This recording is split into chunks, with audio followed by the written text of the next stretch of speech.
Hey, everybody. Thank you for coming out today.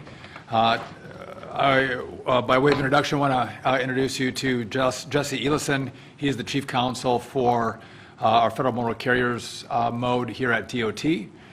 As we start, I just want to take a moment and thank President Trump for his leadership in the executive order that he made clear that we're going to put safety in America first on our roadways. We appreciate his leadership. By way of taking a trip down memory lane, it was in May that DOT put out a rule that indicated that we were going to take out of service truck drivers who were not proficient in speaking the English language. We announced that in May, and it was going to go in, it did go into effect at the end of June. Now, when we did that, there was a lot of press that complained to us that we were being unfair to people, that we were being mean to people. And what we said was, no, this is a safety issue. Making sure drivers of very heavy 80,000-pound rigs can speak the language is truly a critical safety issue. And some complained about it. We implemented it at the end of June, and all of us in America saw what happened in Florida, where we had an individual who we tested this individual after the crash, but no doubt could not speak the English language and could not understand road signs when he was operating that very deadly rig. And so we at DOT and Federal Motor Carriers, we are not going to tolerate states that don't comply with the rules that come from this department. And so we are going to, first of all, we've identified several states that have not been in compliance. That would be Washington, California, and New Mexico. Those are the three states that have not complied with this rule, which, by the way, this driver in Florida had received a CDL in Washington, California, and was pulled over in July for speeding, and no doubt couldn't speak the English language. And law enforcement in New Mexico did not take his rig out of service. So this one driver touched all three states. Based on our review, they are not complying with our rule. And so phase one for us, which I'm announcing today, is we are going to give these states 30 days to come into compliance with truck drivers speaking proficiently the English language, or we're going to look at federal funding that they receive under the Motor Carrier Safety Assistance Program. So I believe California is 20 million or 30 million? 30 million. Washington is 10 million, and New Mexico is 7 million. Correct. Jesse will confirm that in a second, but these are millions of dollars. By the way, this is phase one. There are other actions that we can take to make sure states comply. And hopefully in the next 30 days, we won't have to withhold any money from them. But if they don't come into compliance, we will start with withholding this money, and then we will take additional steps to guarantee compliance. And this is not, just to be clear, this is not just about saying we have some obscure rule that we want them to comply with, that truck drivers speak English proficiently. This is about keeping people safe on the road. Your families, your kids, your spouses, your loved ones, your friends, we all use the roadway. And we need to make sure that those who are driving big rigs, semis, can understand the road signs, that they've been well trained, and that when they're pulled over by law enforcement, they're stopped by law enforcement, or there's a crash and law enforcement responds, they can effectively communicate what they have on their rig. There might be a history that they have to be able to communicate to law enforcement when they're pulled over or there's an accident. And if they can't do that, that creates a significant issue for the traveling public. And so this is step one. And again, we hope there'll be compliance in the next 30 days. If not, we'll take additional steps. With that, I do want to turn it over to our Chief Counsel from Motor Carriers, Jesse Elison, to talk a little more about what our plan is and how we're going to move forward. Jesse. Thank you, Mr. Secretary. Before I explain the enforcement actions that FMCSA will take, I want to emphasize the two dates that you mentioned. May 20th is the date that the Secretary directed FMCSA to implement a new policy, and part of that policy included the assessment to determine whether a driver could meet the English language proficiency requirement. And by June 25th, when CVSA, the Commercial Vehicle Safety Alliance, the alliance of the state partners, put the new out-of-service rule into effect, they shared that policy with the assessment as part of it with all of the state partners. And so all of the states have had this information since May 20th and at the latest since June 25th. Today, the Federal Motor Carrier Safety Administration will be serving a notice of proposed determination of nonconformity to the states of California, Washington, and New Mexico. And this notice proposes a finding of noncompliance with the Motor Carrier Safety Assistance Program, commonly referred to as MCSAP, with the qualifying conditions. This notice, the MCSAP program is FMCSA's main formula grant program, and it provides financial assistance to states to reduce the number of severity of crashes and injuries and fatalities. MCSAP funding requires the states to adopt and enforce laws and regulations compatible with the Federal Motor Carrier Safety Regulations, which includes the English language proficiency requirement. And let me just quote what that requirement is that the Secretary described just a minute ago. But commercial drivers must be able to read and speak the English language sufficiently to converse with the general public, to understand highway traffic signs and signals in the English language, to respond to official inquiries, and to make entries on reports and records. The states must enforce ELP requirements to maintain MCSAP funding. Even before the tragic accident in Florida, taking 3 lives, FMCSA reached out earlier this month to all of the state partners and asked a couple of questions. We were reviewing the enforcement data, and we wanted to know what your plan was, and if you did not have a plan, what actions you were taking to deprioritize your non-enforcement actions. And so we took that feedback and reviewed that in combination with the data that we were reviewing, and part of that data that I'll share with you right now. But those answers were critical in determining these notices to California and Washington and New Mexico because they didn't have a plan, or they hadn't communicated with us the steps that they would take to deprioritize what they weren't doing. What we found in determining California between the enforcement date of June 25th and August 21st, so through last week, was that California has done about 34 investigations where they actually cited a violation, and one of those involved the English language proficiency requirement. Very importantly, California inspected over 20 drivers who had previously been cited in other states for an English language proficiency violation and were taken out of service. So what that means is subsequent to that violation, they drove again in California, and California did not honor that previous violation. In Washington, there have been, over that time period from June 25th to August 21st, about just over 5,000 inspections that resulted in a violation, 6 of which did have the ELP requirement, 2 of which were not properly done within the commercial zones.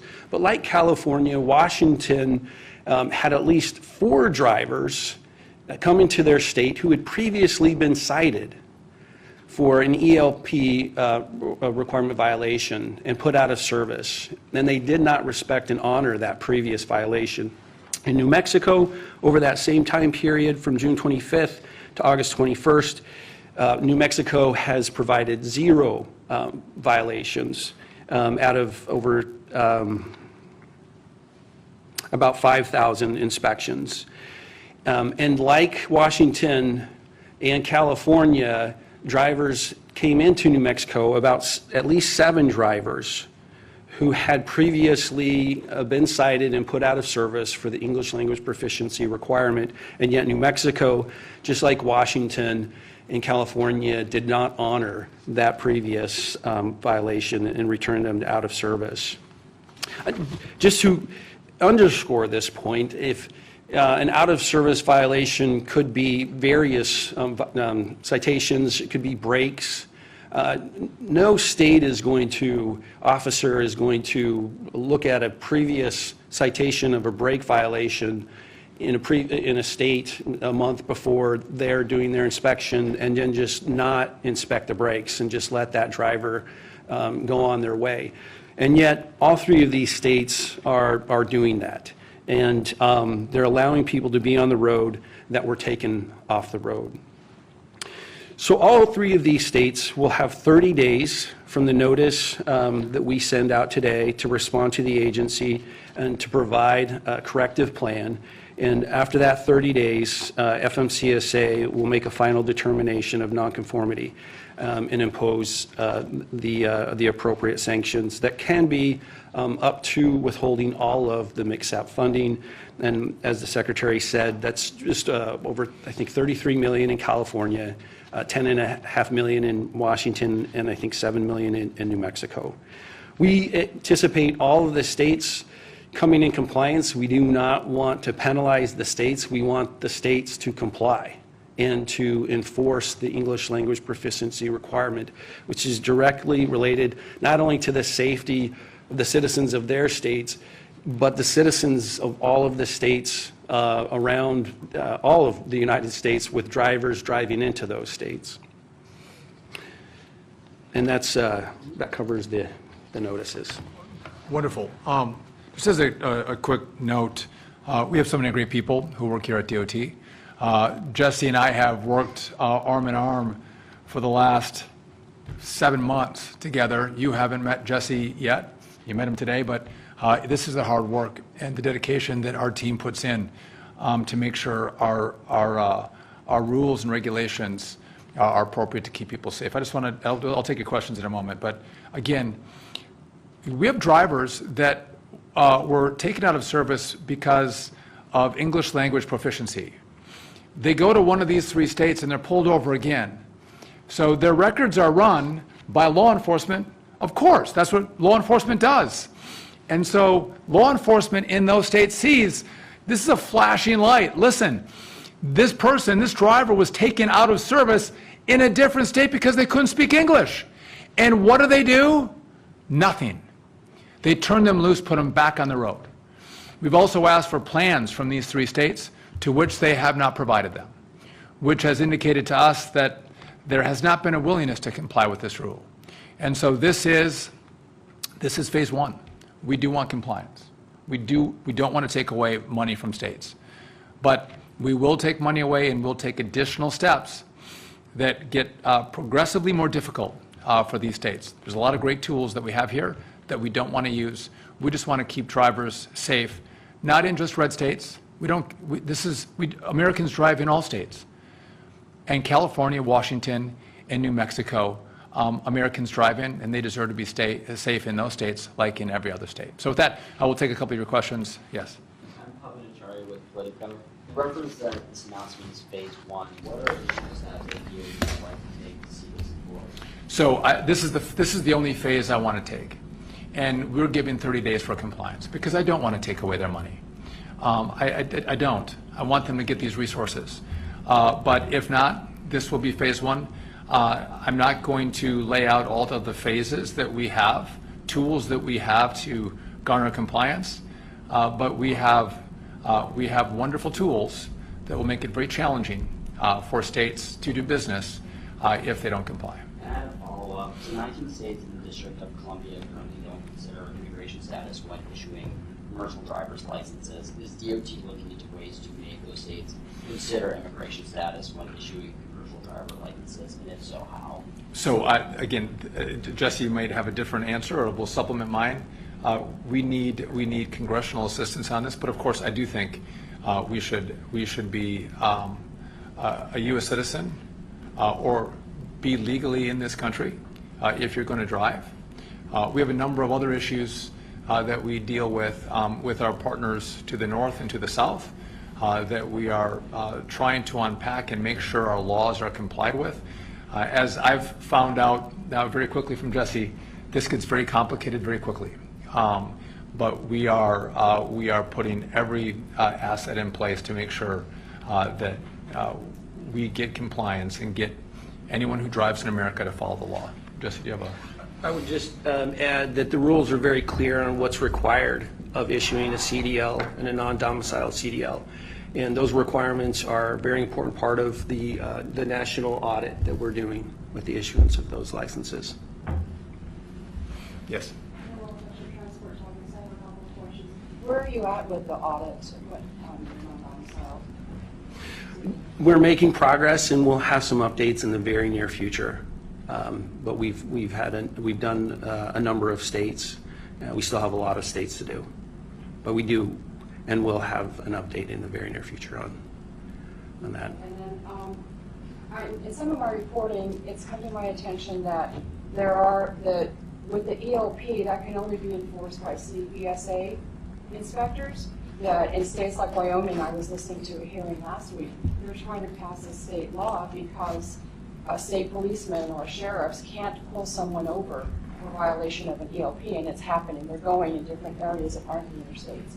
Is that correct? Is that your understanding as well? No, that's not correct. Both the federal enforcement and the states can enforce ELP violations and do.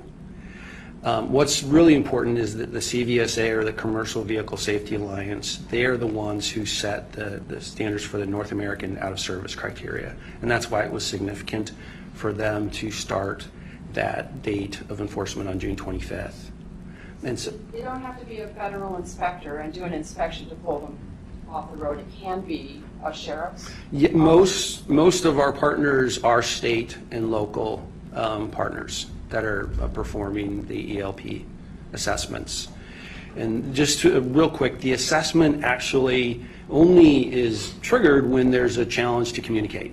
It's not something that's just always done. But if there's a challenge in communication, then there's a two-step assessment process that is part of the policy that we issued and that CVSA incorporated into their guidance.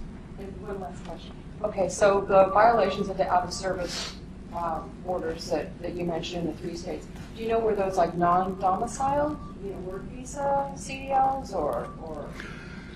So those issues are separate issues. I do have an idea on some of those issues, but those are separate, the CDL and the visa and immigration. And so that we are addressing those issues, and in the future we'll have more to say about those. But right now we're sending out notices limited to English language proficiency, the English language proficiency requirement, and the nonconformity with that requirement. Hi, Rebecca from UJ. My first question is, what methods of standardization are used for the ELP assessments, and when was the methodology established? Yeah, that's a great question. And so on May 20th, when the Secretary directed FMCSA to issue the guidance, that's when it was established. And so it's uniformity, there's a lot of attention paid to that. And so and again, this is why I mentioned these 2 dates, is part of that guidance includes a 2-step assessment to determine whether or not that requirement, 391.11b1, is met. So part 391 is all of the driver qualifications, and this is one of the ability to sufficiently converse in the 4 categories that I read. That sets the standard, and that's what the assessment follows, on whether or not a driver can meet those 4 categories that are mentioned in the requirement itself. And so there's question and answers in our guidance portal that's available to companies to ensure compliance, but CVSA took the FMCSA policy in that assessment and used that exactly. And that's what most of the states are using today. And that's, does that answer your question? That does. I'm curious if there's any enforcement mechanism to ensure that the methodologies applied sort of in a equal, standardized way across. So there are specific sets of the questions for both parts of the assessment, and so, but it is up to CVSA and the states to implement the policy. But there's absolutely an emphasis on uniformity in their doing that. Just, and as we leave, just I'm going to make one last point. And this is something we're looking at and working on. When an individual comes in to take their test to become a commercial driver, and they do a skills test. Had my CDL for 30 years, I think. It's a process in which we all go through. And at that point, it would be clear that this driver doesn't understand all the road signs and doesn't speak the language. But miraculously, they're passing the skills test. That I think any common sense analysis would say, well, that doesn't make sense. How could that happen? And so just to note, for future reference, we are going to be looking at that as well. How are these tests being administered? And are they following the rules? And is there some gaming of the system that we have to address? I would just tell you all, stay tuned. We are going to, again, we have been on this before. You all were covering it. We are going to stay on it because, again, this is about keeping our American roads safe. And that we lost 3 people for no purpose, no reason, but for a driver who should not have been driving a big rig. That's unacceptable. And I do hope, it's my wish, that these states understand the common sense nature of what we're doing and they comply and they become good partners. That would be my hope. And because this is again, this is not about politics, this is about doing the right thing by way of the American people and keeping individuals and families safe as we all use our roadways. So with that, thank you all for coming out, and stay tuned for more developments as we continue to push these common sense policies, not just at federal motor carriers, but also across all our modes here at DOT. Thank you.